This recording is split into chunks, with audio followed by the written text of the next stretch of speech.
1640 करोड़ का अतिरिक्त भार वहन करना पड़ेगा। वहीं पेट्रोल डीजल पर वेट फ्रेट कम करने से 1750 करोड़ रुपया तेल कंपनियों को चुकाएगी।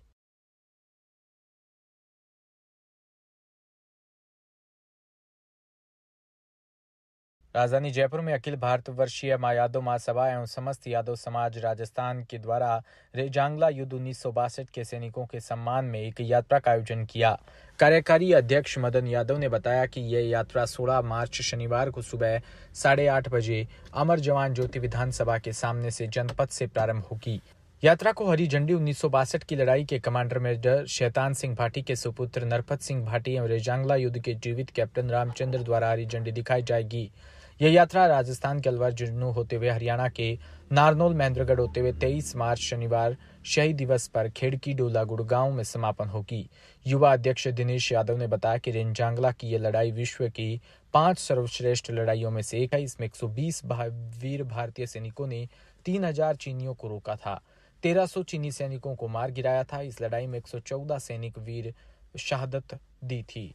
उन सभी सैनिकों के सम्मान में यादव समाज राजस्थान उनके गांव की पंचायत में जाकर सम्मान करेगा। इस यात्रा में सुरेंद्र थादन, वीरेंद्र यादव, शेर सिंह यादव, सामलाराम यादव, कर्नल सुधीर यादव, कैप्टन रामचंद्र यादव उपस्थित रहे।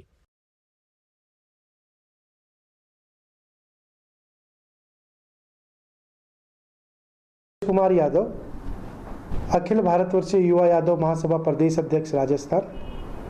एवं हमारे साथ सुरेंद्र जी, वीरेंद्र जी, राजेश जी, संजीव जी और हमारे कार्यकारी अध्यक्ष अभी आने वाले हैं मदन जी। रेजांगला सैनिक सम्मान यात्रा 1962 की एक वो ऐतिहासिक लड़ाई रही है जिसमें 120 भारतीय सैनिकों की टुकड़ी थी। उन्होंने 3000 चीनियों को रोके रखा था और 1300 चीनियों को मार गिराया था। जब इस शहादत के बारे में, इस लड़ाई के बारे में हमने हमारे जीवित सैनिक कैप्टन रामचंद्र जी के मुंह से सुना कि -40 डिग्री का टेम्परेचर था, ज़्यादा एनिमेशंस नहीं थे, सरकार ने वापस आने के लिए बोल दिया था यूनिट को कि आप वापस आ जाएं, पर उन परिस्थितियों में भी वो लड़ाई लड़ी गई।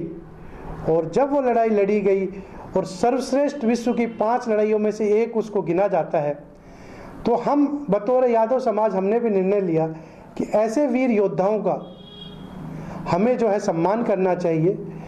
उस टुकड़ी का जो नेतृत्व है मेजर शैतान सिंह जी भाटी कर रहे थे। उनके पुत्र कल इस यात्रा को हरी झंडी दिखाकर नरपत सिंह जी भाटी और जीवित कप्तान रामचंद्र जी इसकी शुरुआत करेंगे, जो कि शहीदी स्मारक से अमर जवान ज्योति से हम लोग इसको शुरू करने वाले हैं। उसके बाद ये यात्रा अलवर, झुंझुनू, राजस्थान में होते हुए हरियाणा में जाएगी।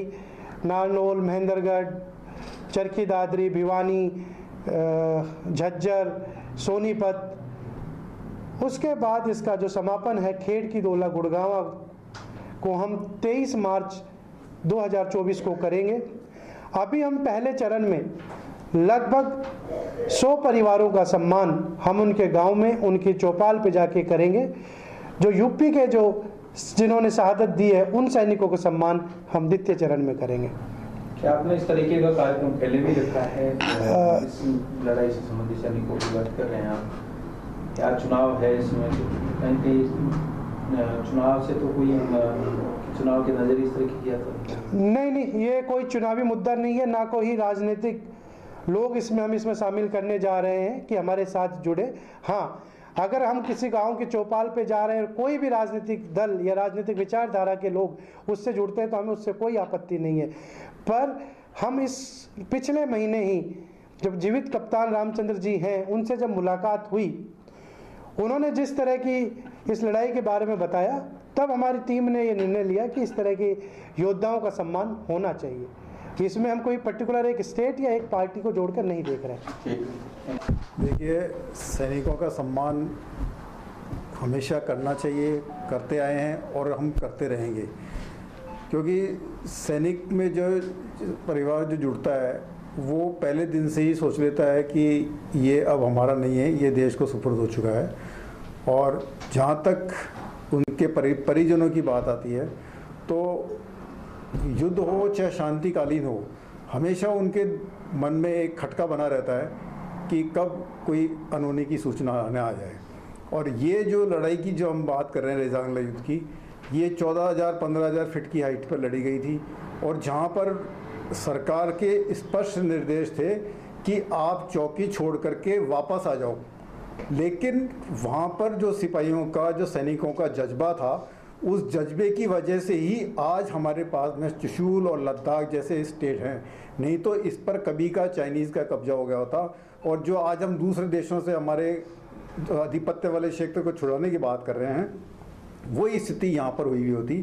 तो एक वहाँ के सैनिकों का प्रति हमारा सम्मान है, उनके जज्बे को सलाम है, उसी को मद्देनज़र गैर राजनीतिक उद्देश्य से ये यात्रा रखी गई है। और मैं आप सभी का आभारी हूँ कि आप इसको ज़्यादा से ज़्यादा प्रसारित करें। यंग जनरेशन के जवान बच्चों को, कॉलेज स्टूडेंट के बच्चों को, जिनके इस यात्रा के बारे में मालूम नहीं है, आप अपने हिसाब से इसकी उसकी गूगल सर्च से हिस्ट्री निकालें और उसका विवरण छापें। तो मुझे पूरा विश्वास है कि जो हमारी युवा पीढ़ी है, जो सैनिक कैरियर से दूर होती जा रही है, मोबाइल और नेटवर्क से जुड़ी हुई है, उसको हमारे पूर्वजों द्वारा की गई कुर्बानियों को याद दिलाने का एक अवसर प्रदान करें, ये हमारी आपसे प्रार्थना है। अखिल भारतवर्षीय यादव महासभा एवं समस्त यादव समाज के द्वारा कल 16 मार्च 2024 को अमर ज्योति जवान के ऊपर शहीदों के सम्मान के लिए, जो कि 1962 के रेजांगला लड़ाई थी उसके अंदर शहीद हुए, उनके सम्मान स्वरूप एक भव्य यात्रा का आयोजन यादव समाज करने जा रहा है, जो कल 8:30 बजे यहाँ से शुरू होगी अमर ज्योति जवान से, और ये राजस्थान के बहरोड आदि जिलों में होते हुए, हरियाणा होते हुए यूपी, एमपी, मध्य प्रदेश तक जाएगी। उसके लिए मैं सभी हमारे यादव समाज के समाज बंधुओं से, वरिष्ठ जनों से हाथ जोड़ के निवेदन करता हूँ कि ज़्यादा से ज़्यादा संख्या में इस मुहिम के अंदर शामिल हों, और ये जो समाज के और उन वीर योद्धाओं के लिए जो ये यात्रा निकाली जा रही है, उनके सम्मान में उसमें ज़्यादा से ज़्यादा लोग चढ़ बढ़ के हिस्सा लें, ऐसी हमारी योजना है। मतलब जी कितने लोगों का सम्मान किया जाए, कितने परिवार का संपर्क किया जाए? करीबन 150 लोग हैं इसके अंदर, 120 से 50 के करीब लोग हैं, शहीद परिवार के लोग हैं ये। जयपुर में लघु उद्योग व भारतीय जयपुर अंचल की उद्यमी सम्मेलन 18 मार्च को राजधानी जयपुर के विद्याधर नगर इलाके में माहेश्वरी समाज व जन उपयोगी